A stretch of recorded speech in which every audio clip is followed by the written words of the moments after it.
בשעה 5:13 מתחילה המתקפה. חוליה שנייה תוקפת נגמש לא מאויש שחונה בסמוך לטנק פנתר 2. החוליה השלישית מתבייתת על הטנק של גלעד. הוא המטרה שלה והיא מתקדמת אליו מאחור. כדי להסיט את תשומת הלב של צה"ל מהטנק בו יושבים גלעד ושאר הצוות, יורים פעילי חמאס מתוך הרצועה על המגדל שנמצא כמה מאות מטרים ממנו. הם מרססים אותו בנשק קל וממטירים עליו טילים. המגדל סופג מכת אש כבדה. המגד מכריז לכולם שסביר מאוד להניח שזה אירוע הסחה. זאת אומרת, שיורים עליך רקטות על נקודה מסוימת כדי להגיע לנקודה אחרת, שאתם תתרכזו בנקודה הזאת שיש בסך הכל רק רקטות, והם יגיעו לנקודה אחרת ויחטפו לך משם חייל ויפגעו בכוחות אחרים, בכוחות רגליים, שזה בעצם יותר המטרה, כי ברקטות הם לא ממש פוגעים פגיעות ישירות. המצב בשטח לא ברור.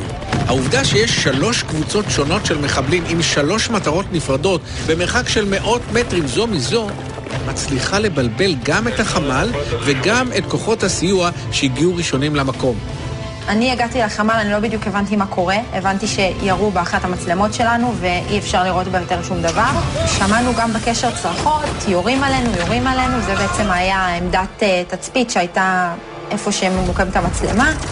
נורא ניבלתי שאולי יש עוד מחבלים שחדרו והם נמצאים כרגע בשטח שלנו. אני מקבל טלפון לנייד, הסתם החמפי של הגדוד הבדואי, שואל אותי איפה הטנקים. אני צריך טנקים, איפה הטנקים שלו.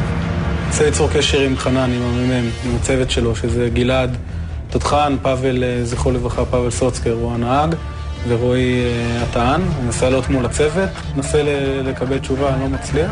בלקס מנסה ליצור קשר עם חייליו. הוא רוצה להקפיץ אותם למגדל המופגז. הוא לא יודע שכבר מאוחר מדי.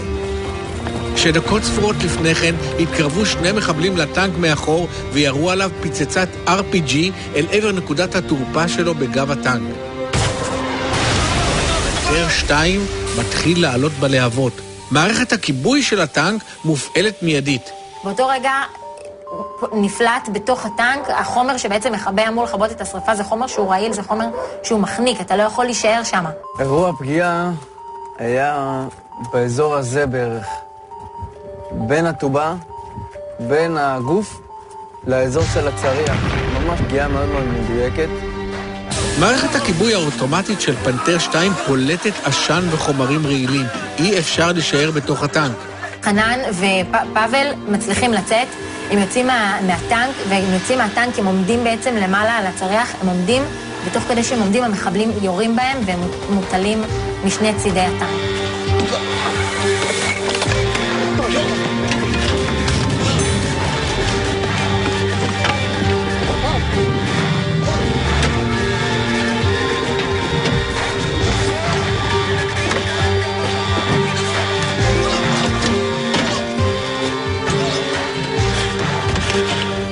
פאבל וחנן נהרגים מאש המחבלים.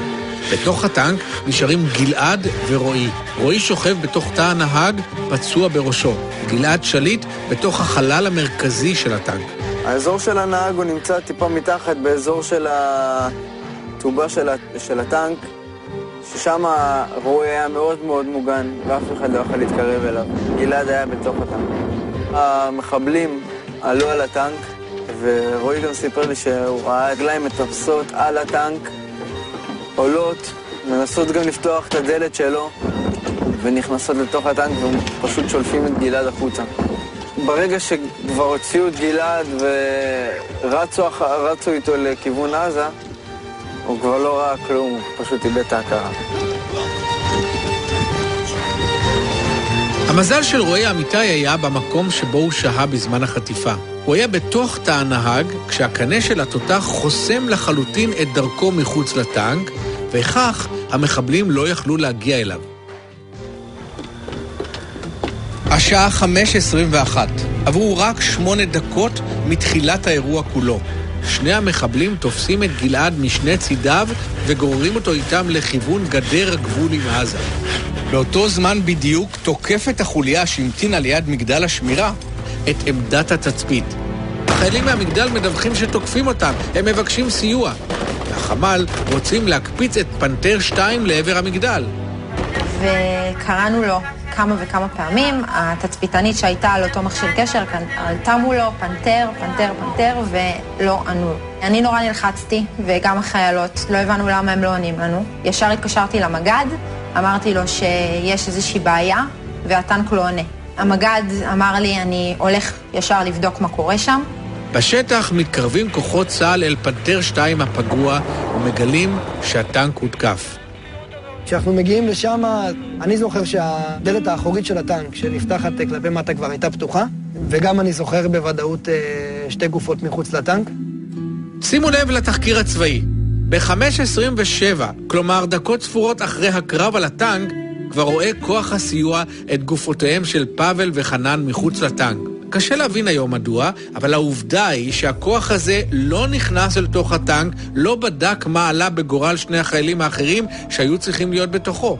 משום כך, הם לא מגלים שחסר חייל, וכך מוחמצת הזדמנות פז לארגן כוח מרדף אחרי חוטפיו של גלעד שעוד היו בקרבת מקום. מבחינתם, כנראה האירוע בטנק של גלעד הסתיים, והם מוקפצים למגדל, שם מתנהל קרב קשה. שומעים שיש כבר ירי ומזהים בוודאות מחבלים באזור המגדל. אנחנו נכנסים לכיוון המגדל.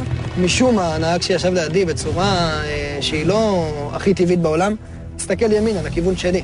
בשלב מסוים הוא מזהה מחבל מעבר לגדר. הוא רואה מחבל רץ מעבר לגדר, בשטח הפלסטיני. אני, איך שהסתובבתי, ראיתי אותו מיד, זה היה די ברור.